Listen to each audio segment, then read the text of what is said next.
আল্লাহ যাকে মাফ করতে চাইবেন তাকে একটা পর্দার আড়ালে নিয়ে যাবেন, জিজ্ঞেস করুন, এই বান্দা এইসব কাজ করছো? এখন আল্লাহ জিজ্ঞেস করতেছেন, সে তো ভয়তে অস্থির হয়ে যাবে, কেন্দ্রে পাগল হয়ে যাবে। আল্লাহ করে ফেলছি, আমার মাফ করে দাও।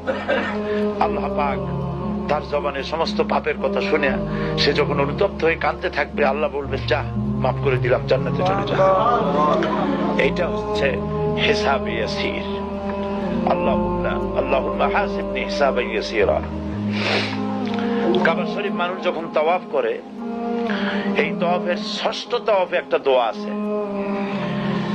এই দোয়া আমি যখনই পড়ি আমি চোখের পানি রাখতে পারি না। ষষ্ঠ চক্কর একটি দোয়া আছে। দোয়াটা হচ্ছে, আল্লাহুম্মা ইন্না আলাইয়া হুকুকান কাসীরান ফীমা বাইনি ওয়া বাইনাক